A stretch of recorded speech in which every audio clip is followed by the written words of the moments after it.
Good morning, girls. Today we will be discussing on epic theater. Okay, so what is epic theater?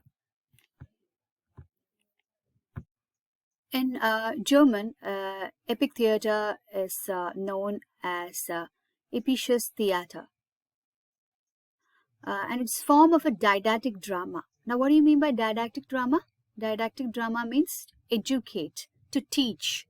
Okay, so a drama that intends to teach the audience something. So this epic theater, it presents a series of loosely connected scenes. It's not tight, it's loosely connected scenes that avoid illusion and often interrupt the storyline to address the audience directly with analysis, argument, or documentation. So, epic theater is a theater very much different from the common theater, from the conventional theater. Okay, because as I told you, it intends to teach the audience. It intends to drive them home with a particular thought.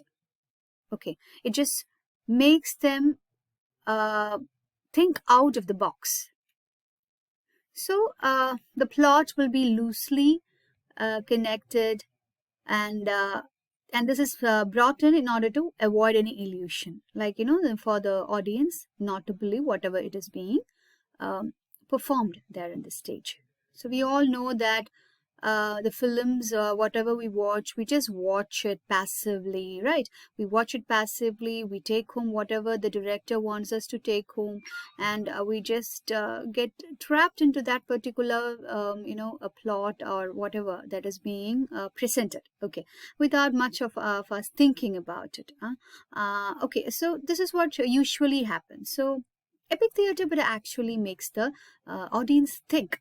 Okay, so epic, it just makes it intends for the it intends to bring out an active audience, okay, out. So epic theater is now most often associated with the dramatic theory and practice evolved by the playwright director Bertolt Brecht in Germany from the 1920s onwards. So most popularly, Bertolt Brecht, epic theater is always associated with Bertolt Brecht because he is a person who has, brought in a lot of revolution in the theater, which became the epic theater. Okay, so the term epic theater was first used by the German director Erwin Piscator. So Erwin Piscator and Bertolt Brecht had they were collaborators for many of the theatrical performances. So Erwin Piscator was a person who first used the term epic theater, and he influenced Brecht with his modern technological devices like the placards, the half curtain, many devices like that on the stage, which is not something that is being used by the common or the conventional theaters. Okay. So Brecht was interested in self-consciously retelling a story rather than realistically embodying the events of a narrative.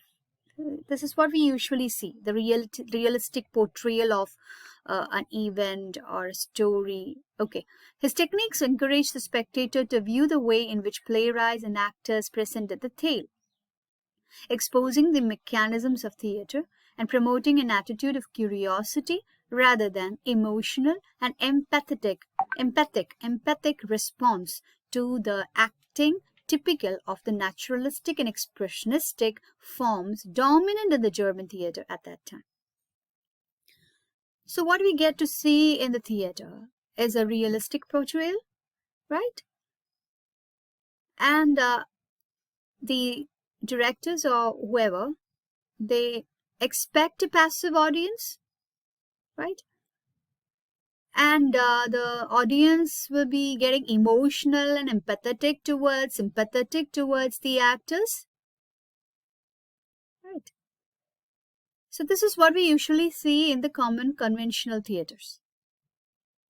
Brecht's admiration for the political comedian Karl Valentin and films of Charlie Chaplin provided models for the combination of social observation and sparse, it is fun, with which he intended to animate the theatre so that a proletarian audience might attend with enthusiasm and critical interest of spectators at a sports match.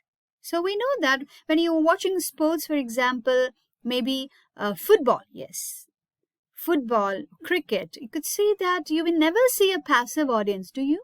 You never see a passive audience. So that is what Brecht wants. He wants an audience just like, somebody watching a sports event. What do? They become very active. They also get involved in that sport, right? So that sportsman spirit, that sport element, he wanted to create in the theatre. Now, Brecht's first proper experiment in epic theatre was Man Equals Man, written and produced by the Brecht Collective with the significant participation of Elizabeth Houtman, whose translations of Kipling were employed in the writing of the play. The production encouraged the spectator to view its unfolding narrative with the expert attention of a boxing fan. Now, again, he's bringing in another event, boxing. So there too, you could see that the whole crowd will be yelling, making sounds, right? So you could say that there is a lot of enthusiasm from the part of the audience. The audience will be actively participating in their own ways, right? So somewhat vaguely located in colonial British India, Man Equals Man is a parable of the malleability of human identity, wherein you can change. Malleability means that we can change, just like clay. You can make clay into different shapes. Just like that, human identity is also malleable, can be changed, exposing the way in which an authoritarian social order, in this case the army, manipulates and molds individuals to make them useful as soldiers, factory workers, pupils. So you could see that the authority, maybe the administrative people, will be kind of, changing or influencing the human beings in the citizens in one way or the other, and manipulating and molding them for them to use for their own vested interests. So that is what Brecht wanted, the people to think over it and to change accordingly. Okay. So here's a famous say in Man Equals Man. Tonight you will see a man reassembled like a car, leaving all his individual components just as they are. So here in this particular film, he shows that how man can be malleable, how the human identity, how his individual components can be, he could leave that individual component and become a different person. Okay. Now the transformation of the fish seller. Now in Man Equals Man, you could see that Galligay, a fish seller, is transformed into a missing soldier whose pay book he receives from the man's 3 mates is an emblem of the way capitalist society exploits the proletariat as workers. Viewed from a Marxian perspective, the play would conversely be interpreted as a parable of how a working person such as Galligay might choose to surrender some aspects of his personal identity to transform himself into a comrade in a revolutionary society of equals. So how a fish seller can be changed into a soldier. Okay. Although not made explicit in the play, this is the first time that Brecht's drama explores what is essentially a Marxist view of how the base, the economic structure of a society shapes the specific class identity of any individual, and how a change in material circumstances might offer the dialectical possibility of changing social and therefore personal relationships. So how, when you're given more money, how you can change according to the situation. So how the material circumstances can change the person. Okay, so Brecht's plays are hugely literary and staunchly political, designed to wake up the audience, providing a more intense and essential vision of reality. He saw theatre as a means of educating people. Now, epic theatre is supposed to be the opposite of dramatic theatre and also the opposite of Aristotelian theatre. It is largely achieved through the Wolfram-Dung effect or the V effect, often translated as alienation effect or distancing effect, but the most correct translation would be the estrangement effect. Brecht created plays that would force an audience to think critical and uncomfortable thoughts about money, power, and ethics. So these are the 3 main things that Brecht wanted his audience to think about critically: money, power, and ethics. According to him, art is not a mirror. with which to reflect reality, but a hammer with which to shape it. So how can through art, human beings could change themselves with regard to their mindscape? It is about waking the audience. Epic theater is about working on their waking brains and waking them up to the political realities just beyond the door of the playhouse. Okay, beyond the theater, playhouse, beyond the theater, how they can think, how they can be woken up, awakened. The appeal is intellectual, not emotional, not an emotional wake-up, but an intellectual wake-up. Now, Brecht believed that an estranged audience, now how can this be brought forth? Brecht believed that an estranged audience could be forced to engage with the play's content actively and intellectually, to understand the difference between the dramatic theater and epic theater, how they can analyze the difference between the dramatic theater and epic theater. The dramatic theater spectator says, yes, I have felt like that too, just like me. It's only natural. It will never change. I weep when they weep. I laugh when they laugh. But the epic theater spectator says, I would never have thought of it. That's not the way. That's extraordinary. Hardly believable. It's got to stop. I laugh when they weep. I weep when they laugh. Disbelief will not be suspended. So most of the time you could see in the film also. Disbelief being suspended. Disbelief being suspended. That is, you never think that this thing happened, but a film, through the way it is being narrated, through the way it is being presented, you could see that disbelief is suspended. But here, Brecht wanted to bring this, bold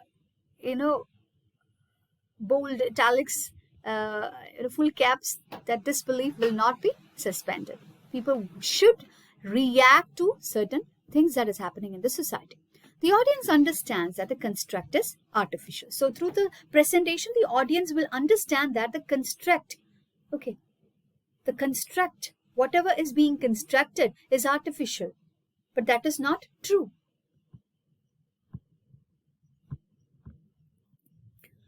Now, another work of Brecht, The Good Person of Setzang. It was first performed in 1943. It's a heartwarming fable of a kindly prostitute who learns to protect herself from exploitation by dressing and acting like a mean person. And it employs techniques like talking directly to the audience, explaining the action even before it happens. Okay, now the story goes like this. A bunch of gods drop onto Setzang.